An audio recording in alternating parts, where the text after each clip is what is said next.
ओम नमस्ते जी। नमस्ते। आचार्य जी नमस्ते। नमस्ते। हमारे मध्य में आचार्य गोपीचंद जी हैं। आप आर्य समाज के युवा विद्वान हैं। आर्य समाज के ऊपर आप बहुत ही प्रखरता के साथ बोलते हैं। तो आइए आज आचार्य जी से हम जानते हैं कि क्या आचार्य जी आर्य समाज ईश्वर को मानता है। इस पर आपका मंतव्य, आपके विचार हम जानना चाहते हैं। और समाज में फैले हुए जो तथाकथित लोग हैं उनके लिए आपका क्या संदेश है। नमस्ते। ये बहुत सुंदर सा प्रश्न है और आपने इस प्रश्न को उठाकर बहुत अच्छा किया है। जब कभी समाज में इस प्रकार के प्रश्न निर्माण होते हैं तो इसको मैं पॉजिटिवली लेता हूं, सकारात्मकता से लेता हूं। इससे यह तो संदेश जा रहा है कि समाज में आर्य समाज के प्रति विचार करने की प्रवृत्ति बढ़ी है। भले ही प्रवृत्ति वो सकारात्मक हो या नकारात्मक हो, क्योंकि चिंतन होना आवश्यक है, चर्चा होनी आवश्यक है। यदि सकारात्मक चर्चा होती है तो उस सकारात्मक चर्चा को, विचारों को हमें आगे बढ़ाना यह हमारा आद्य कर्तव्य है। और हमारे समाज के प्रति यदि निगेटिव, नकारात्मक कोई विचार है तो उनको दूर करना भी हमारा आद्य कर्तव्य है, ऐसा मेरा मानना है।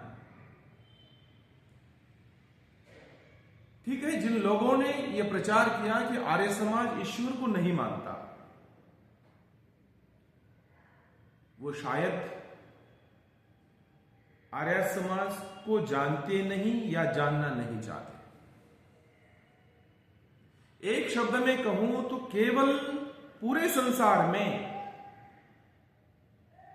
ईश्वर के सही स्वरूप को यदि कोई जानता है तो वो केवल आर्य समाज है। आर्य समाज के अलावा ऐसा भी कोई समाज या संगठन पूरे विश्व में नहीं है जो ईश्वर के सही स्वरूप को जानता हो। आप कहेंगे कैसे?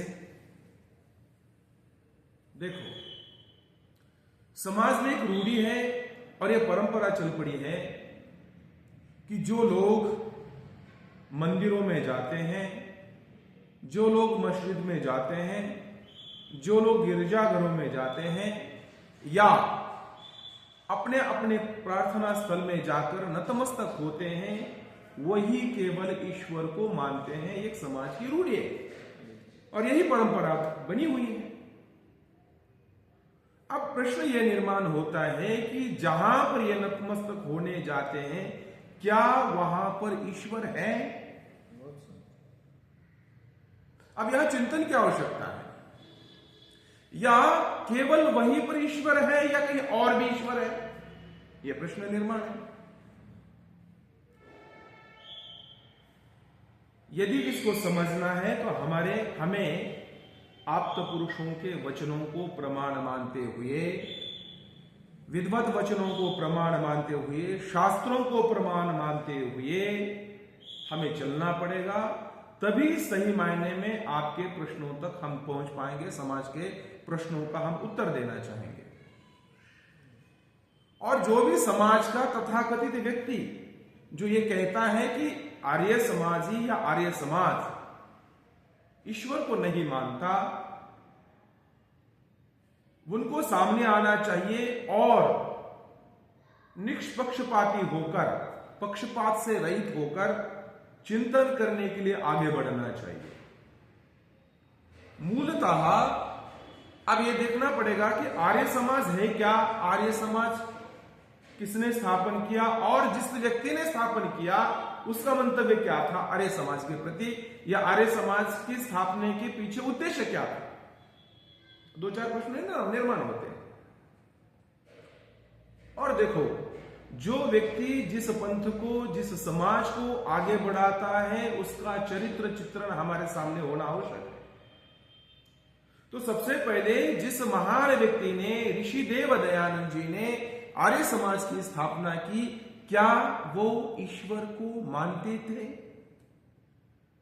और यदि मानते थे तो कैसे ईश्वर को मानते थे? तो स्वामी दयानंद जी के जब साहित्य को हम पढ़ते हैं, ग्रंथों को पढ़ते हैं, अमर ग्रंथ सत्यार्थ प्रकाश को पढ़ते हैं, ऋग्वेद आदि भाष्य भूमिका को पढ़ते हैं, और जितने भी पंच महायज्ञ विधि है, संस्कार विधि है, और अन्य जितने भी ग्रंथ हैं, हर एक ग्रंथों में महर्षि स्वामी दयानंद जी ने ईश्वर को अजन्मा माना है, निराकार माना है, अनादि माना है, अज माना है। आज का मतलब होता है जिसका जन्म नहीं होता, जो निराकार है अर्थात शरीर से रहित है, जो सर्वव्यापक है, सर्वांतर्यामी है, सब में समाया हुआ वह परमात्मा है। और महर्षि स्वामी दयानंद जी ईश्वर को सर्वशक्तिमान मानते हैं। अब मैं शास्त्री जी प्रश्न करूंगा, जो सर्वशक्तिमान हो, जो सर्वव्यापक हो, क्या वह एक स्थान में रह सकता है? बिल्कुल नहीं रह सकता। अब जो एक स्थान पे नहीं रह सकता, तो ये मुझे बताइए, क्या वो केवल मंदिर में है? क्या वो मस्जिद में है? या कोई 7वें आसमान पे है, 10वें आसमान पे है, या और कहीं है रहे?